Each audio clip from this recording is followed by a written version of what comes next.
నమస్తే, నేను మీ కుప్ప పద్మిని. ఇన్నాళ్ళు మీ సపోర్ట్ ని నాకు అందిస్తూ, మీ ప్రేమని నాకు అందిస్తున్న ప్రతి ఒక్కరికి కృతజ్ఞతలు. ఇప్పుడు చూడబోతున్న ఈ వీడియో కూడా ఖచ్చితంగా మీకు ఉపయోగపడుతుంది. లైక్, షేర్ అండ్ సబ్స్క్రైబ్ చేసి మీ ఇష్టాన్ని అలాగే మీ సపోర్ట్ ని నాకు అందించండి. అలాగే ఈ వీడియో పట్ల మీ అభిప్రాయాన్ని కమెంట్ సెక్షన్ లో కమెంట్ చేసి నాకు తెలియజేయండి. నమస్తే అనుజ గారు. మీ ఫేవరెట్, నా ఫేవరెట్ కూడా ఏకాదశి. భాద్రపద బహుళ పక్ష ఏకాదశి, ఇందిర ఏకాదశిగా జరుపుకునేటటువంటి ఏకాదశి వస్తోంది. కాబట్టి మరి ఈ ఏకాదశి వైశిష్ట్యం ఏమిటి? శనివారం వస్తోంది. మరొక లాస్ట్ టైం కూడా శనివారం వచ్చింది, అలాగే వస్తాయి జనరల్ గా. మరి ఈ శనివారం వచ్చేటటువంటి ఈ ఇందిర ఏకాదశిని ఎలాగా యూటిలైజ్ చేసుకోవాలి? ఓకే, అయితే ఈ ఇందిరా ఏకాదశి పితృపక్షాల్లో వస్తుంది కాబట్టి ఈ ఏకాదశిని మనం మన పెద్దవాళ్ళకి డెడికేట్ చేసేయచ్చు. ఓకే, మామూలుగా ఏకాదశిలు చేసేవాళ్ళు రెగ్యులర్ గా చేసే విధానం ఏదైతే ఉంటుందో ఆ విధానం అలాగే చేసుకుని, ప్రత్యేకించి మన పితృదేవతలు సద్గతి చెందాలి అని మనం చేయాల్సిన ఈ ఏకాదశిని చక్కగా జరుపుకోవచ్చు అనమాట. అయితే ఏమంటారంటే పితృపక్షాల్లో యాక్చువల్గా మనకి ఇంపార్టెంట్ డేస్ కొన్ని ఉంటాయి. ఒకటి ఏకాదశి, ఒకటి అమావాస్య, ఇలాగా గురువారం ఒకటి. గురువారం కూడా చాలా చాలా ఇంపార్టెంట్. అష్టమి రోజు వచ్చిన గురువారము, శనివారము, ఆదివారం, ఇవి ఇంపార్టెంట్ డేస్. సో ఈ రోజుల్లో మనము ప్రతిరోజు చేసినా చేయకపోయినా ఈ రోజుల్లో ప్రత్యేకించి వాళ్ళ కోసం కేటాయించబడింది అనమాట. సో ఆ రోజులు మీరు ఏకాదశి మీరు రెగ్యులర్ గా చేసే పూజ ఏదైతే ఉందో, విష్ణు ఆరాధన ఏదైతే ఉందో చక్కగా చేయండి. అంటే ఏ రూపంలో కొలిచిన కృష్ణుడికి పూజ చేస్తారు, వాసుదేవుడు విఠలుడికి పూజ చేస్తారు, వెంకటేశ్వర స్వామికి చేస్తారు. అలా మీరు ఏ రూపంలో కొలవాలనుకుంటే భగవంతుడిని ఆ రూపంలో కొలిసి, తర్వాత ఇంపార్టెంట్ గా ఏంటంటే పసుపుని ఎక్కువగా వాడాలన్నమాట.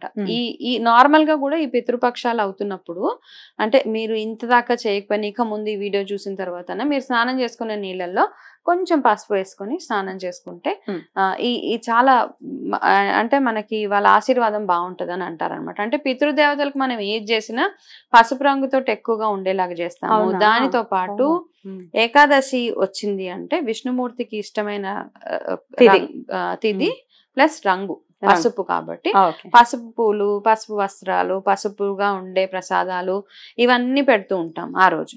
కాబట్టి వాళ్ళకు కూడా అలాగే ఆ రోజు మన పితృదేవతలు ఎవరైతే ఉన్నారో వాళ్ళందరికీ చక్కటి నైవేద్యాలు అవి పెట్టి, ఆ రోజు మీరు ఎవరన్నా వాళ్ళ పేరు మీద ఏమైనా దాన ధర్మాలు చేయాలి అనుకుంటే ఆ ఏకాదశి రోజు అవసరమైన వాళ్ళకి, ఇక్కడ నీడీ అండ్ గ్రీడీ రెండు ఉన్నారు కదా, నీడీ వాళ్ళకి మాత్రము ఎవరికైతే నిజంగా అవసరం ఉందో వాళ్ళకి మీరు ఏదైనా ఇవ్వండి. అంటే ఏది ఇవ్వాలి ఏది ఇవ్వకూడదు అని కదా, వాళ్ళకి అవసరం ఏంటి అంటే ఎస్పెషలీ ఏమంటారంటే మనం వండి పెట్టాలి. యాక్చువల్ గా ప్రొసీజర్ అది మన చేత్తో, అంటే ఎఫర్ట్స్ ఉండాలి. ఎఫర్ట్స్ వాళ్ళ పేరు మీద ఏమైనా మీరు ఏమంటాం, బియ్యం ఇవ్వడం అంటాం, పొత్తర్లు ఇవ్వడం అంటాము. ఆ ఇచ్చే ప్రొసీజరు కాస్త కొంచెం అమెండ్ చేసుకుందాం. మనకేంటంటే టైం కన్స్ట్రెయింట్స్ వల్లనో ఎవరికో ఫోన్ చేసి అన్ని ప్యాక్ చేసి రెడీ పెట్టండి ఇచ్చేస్తాం కాకుండా, మామూలుగా లేదు అంటే ఇంట్లో ఇచ్చుకునే ఆప్షన్ ఉంటే మీరు ఇంటికి పిలిచి ఎవరినైనా బ్రాహ్మణ్ణి ఇంటికి పిలిచి వాళ్ళకి దానాలు ఇవ్వడం చేసుకోండి. చాలా మంది ఏం చేస్తారంటే బద్ధకం ఈ విషయంలో కూడా, పెద్దవాళ్ళకి చేసి ఒక్కటే ఒక రోజు చేస్తాము, లేకపోతే ఇది ఒక్కటే సీజన్, ఈ సీజన్ లో చేస్తాం కాబట్టి వాళ్ళకి చేసేటప్పుడు తృప్తిగా అంటే పీస్ఫుల్ గా మీ మైండ్ ని పీస్ఫుల్ గా ఉంచుకొని చేయండి. ఏంటంటే కొంతమంది హడావిడి అనమాట, అబ్బా నాకు ఒక గంటే టైం ఉంది, గంటలో ఏం చేయగలుగుతాను అనేసి ఎవరికో ఫోన్ చేస్తారు, చిన్న చిన్న ప్యాకెట్స్ ఏవో ప్యాక్ చేసుకుని రమ్మంటారు, చిన్న చిన్న ప్యాక్స్ అనమాట. అంటే ఏదో ఒకటి ఎంత రెడీ అయితే ఇది చేసేటప్పుడు చూడండి, ఇంట్లో వాళ్ళందరూ కలిసి చేయాలి. ఇది వాళ్ళ పేరు వాళ్ళని తలుచుకుంటూ బియ్యము, వాళ్ళకి ఇచ్చే బియ్యం కానీ పప్పులు ఉప్పులు ఏదైనా కానీ మీరు ఒక నెలకి సరిపడా ఇస్తున్నారా, అవన్నీ మీరు అందరూ కలిసి, పిల్లలు కూడా ఉండారు, పిల్లలు కూడా ఉండి అందరూ దండం పెట్టుకొని, మీ పితృదేవతలు అందరికి దండం పెట్టుకొని అప్పుడు మీరు ఇచ్చే దానాలు బాగా పనికొస్తాయి. అయితే ఈ పితృదేవతలకి చేయాల్సిన భాగంలో ఈసారి ఏకాదశికి ఒక మంచి రెమెడీ చెప్తా. ఇప్పుడు మనందరికి ఫ్యామిలీస్ ఎట్లా ఉన్నాయంటే అన్ని సెపరేట్ ఫ్యామిలీస్ కదా, we are not joint families. So ఒకప్పుడు అందరూ కలిసిగట్టుగా ఉండేవాళ్ళు. ఒక 5గురు అన్నదమ్ములు ఉంటే 5గురు ఒకటే ఇంట్లో ఉండేవాళ్ళు. ఇప్పుడు 5గురు సెపరేట్ గా ఉంటారు. 5గురు సెపరేట్ గా ఉన్నప్పుడు ఫర్ ఎగ్జాంపుల్ వాళ్ళ జాతకంలో వాళ్ళకి పితృదోషాలు ఉన్నాయి, లేకపోతే ఏదో ఒక కారణంగా ఒకళ్ళ జాతకంలో పితృదోషాలు ఉన్నాయి.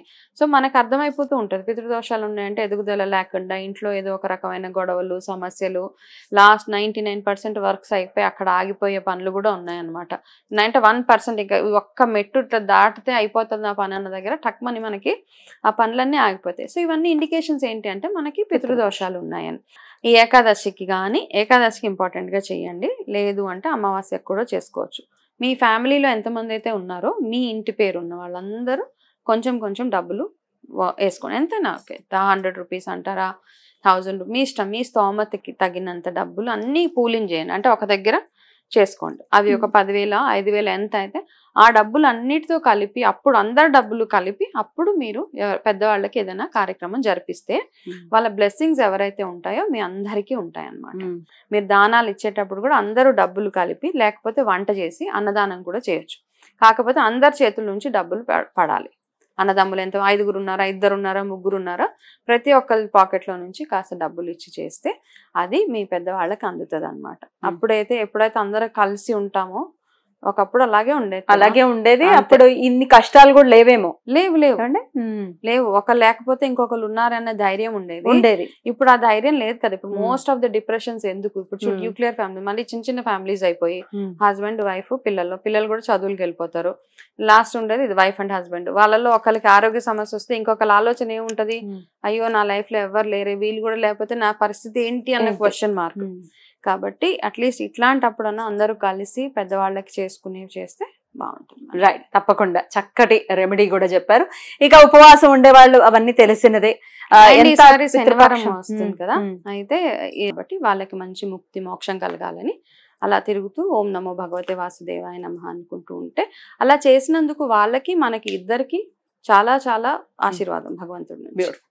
అలా అందాలి మన వాళ్ళు ప్రతి ఒక్కరికి అని మనస్ఫూర్తిగా కోరుకుంటూ చాలా బ్యూటిఫుల్ గా ఎక్స్ప్లెయిన్ చేశారు. కృతజ్ఞతలు. నమస్తే.